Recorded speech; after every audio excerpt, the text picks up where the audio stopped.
Ladies and gentlemen, boys and girls, workers, shirkers and dungeon lurkers, welcome along to the Joe Spivey YouTube channel where we discuss books and little else. And to say that I am bedeviled by technological issues once again, folks, would be an understatement of the most egregious variety. I, or at least an extended member of my family, has parted with £500 sterling in the last week for a Canon EOS M2000 camera, and I cannot, for the life of me, avail myself of its video recording quality. I cannot transfer the stuff from here to a mobile device of any sort. It's nothing to do with the file size, it's nothing to do with Wi-Fi connectivity, it is to do simply with the MOV format video that this records in, and iPhones and iPads only accepting MP4 formats. So if you have any idea how it is that I can convert MOVs to MP4s, then I would be very much obliged to you, and would, bestow you with any prize which it is in my power to bestow. I went down to Curry's PC World last night to, try and right the wrongs, and who are advertised as paying employees that are beyond tech expectations. See what they did there? And to say that they had the skeleton staff on would be harsh to skeletons, folks. It was the ribcage staff or the clavicle staff at best. There was nobody there, and when you did manage to sort of, feel somebody's collar and get them round to aiding you, there were people that, shouldn't have been trusted with the ownership of their own livers, let alone a sort of counter at a tech shop. So they didn't help me whatsoever. I've been down to a camera expert today, a photographic, sort of a small, non-proprietary, private photographic store in Hull today, and with a gentleman in his mid-50s that had seen better days. And again, the MOV to MP4 format, to him, I might as well have been asking about the bedrock of the Socratic tradition of questioning, or about how it is that I get a good harvest next month. You wouldn't have thought that I would have been talking to a camera expert. He was utterly bamboozled about video formats. So I don't know where to go, folks. I feel a bit like David Icke at the moment, just sort of, gesticulating and wafting at the wind and the lightning. I feel completely abandoned. I don't know why it is that it won't work. So if I can't get it going in the I can take pretty pictures of myself and have nice, attractive thumbnails, but the HD video format is not currently available to me, which is a bummer, folks, a bummer. So I am, minutes from weeping. But anyway, welcome back to our slashing at hacks series, where the very small asterisk that we place above our melodic introductions is weaponised and used to its full extent. I take myself and my liquidity down to a local supermarket and purchase a magazine of my choosing. And this week we have, as I'm sure you can see, The Spectator, which has a flabby and lardacious Donald Trump with a few arrows pinning him to a tree there. That's either the White House or Capitol Hill, I'm not too sure. But yes, this is a publication that run by Fraser Nelson, or edited at least by Fraser Nelson, Douglas Murray, Andrew Neil. It leans very much to the right, folks. And I just want to preface many of the things that I will talk about today, just with a sort of, what would you say, just a caveat, or a little bit of a pronouncement. If you want to offer some requisite criticism to the things that I say, if you want to add to the debate, if you want to, put your twopence worth in and take me up on one of those great political garden rakes that I'll step on that will twat me in the face, that's perfectly fine. If you want to offer a personal insult based upon an immutable characteristic, and therefore something about which I can do nothing, in a sense, if you just want to be a rotten git, then unsubscribe or leave or whatever. So yeah, that's just a nice caveat so that we can keep our comments clean, folks. But yes, let us get into this. There are a few things that I wanted to talk about, chief among which, pretty much, will be an article by Freddie Gray entitled The Saviour.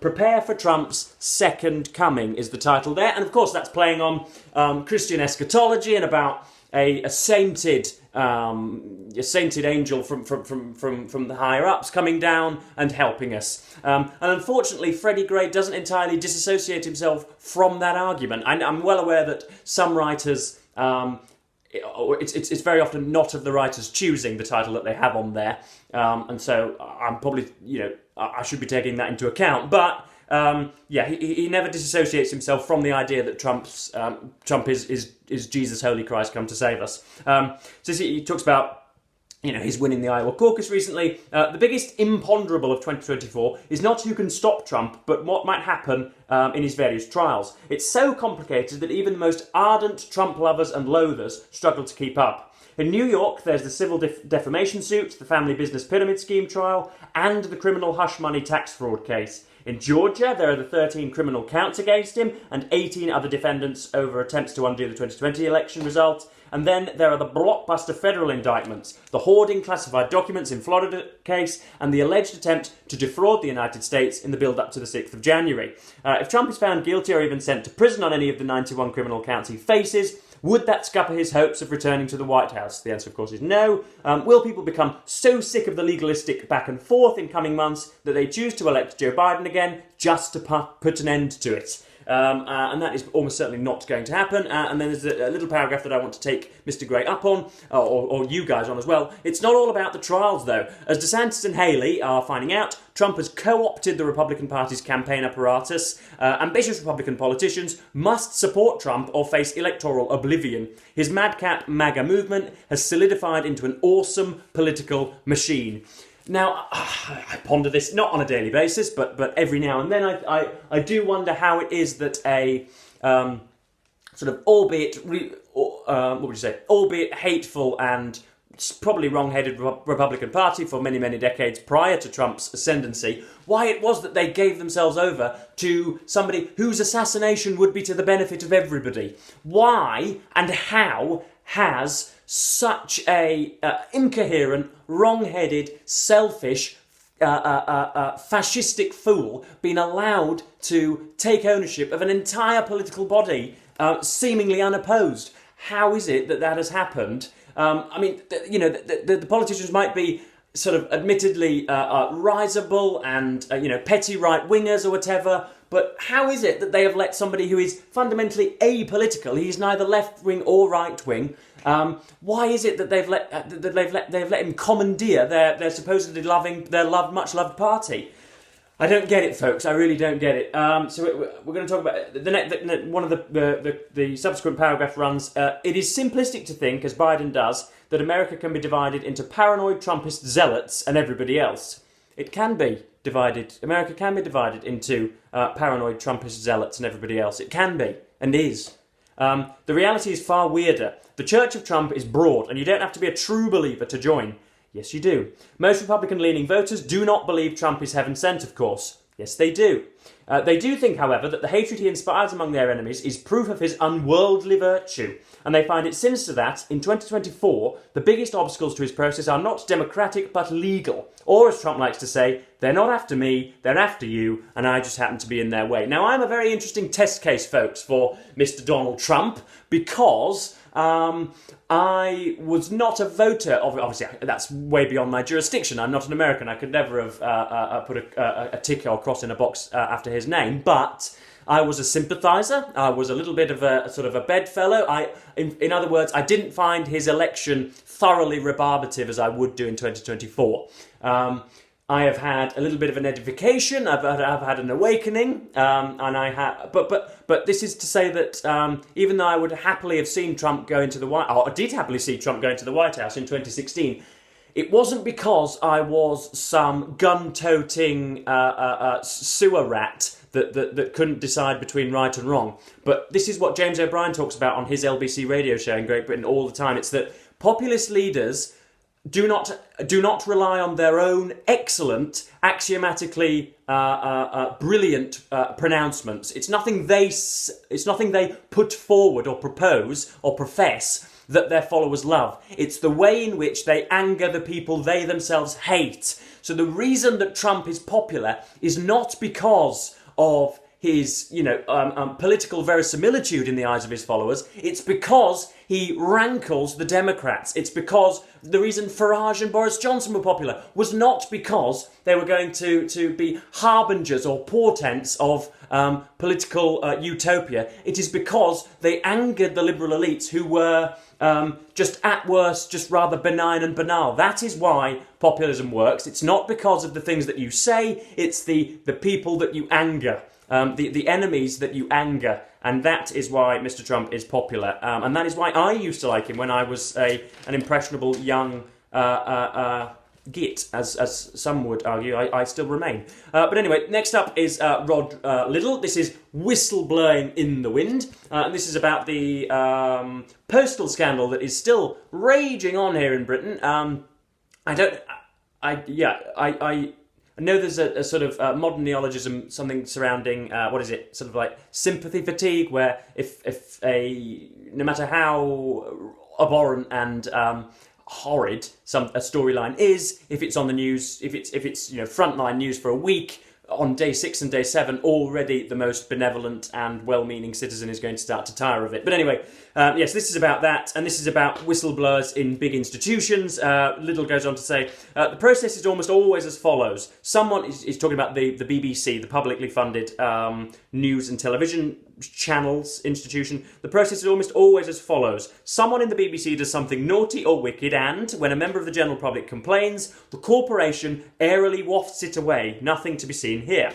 Then the BBC's own journos, nice little bit of slang there, start wondering a little. Marion Jones in the Savile case and Newsnight in the Hugh Edwards business. Then the press gets involved, and finally the BBC is forced to fess up. And a much bigger mess is left behind than if they had acted upon the original complaints, rather than hoping that they would go away. They never do go away. When will our institutions learn that? You notice how he said, the corporation airily wafts it away. Nothing to be seen here. Now, one person's airily wafting things away is almost certainly another person's ironclad defiance, is it not, folks? And here, Liddle is pretty much showing us his true colours and saying that he wants institutions to kowtow to his own desires in the way that the blue-haired Twitterati, who he purports to oppose, do also. So that's Mr. Rod Liddle there. There's a nice little cartoon rendition of him there.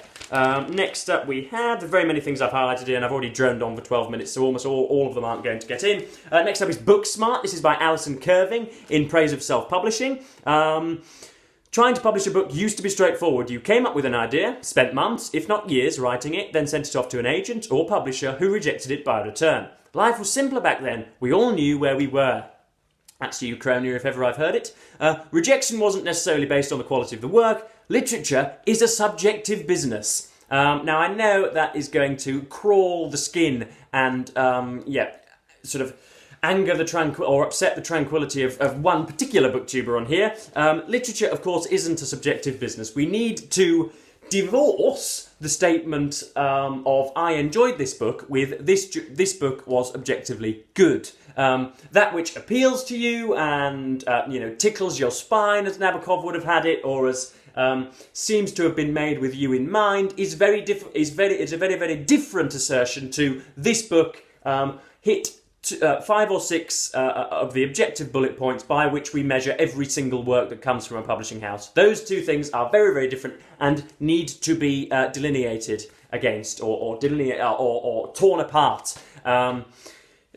And then he talks about self-publishing. The reason for the financial success of indie publishing is straightforward.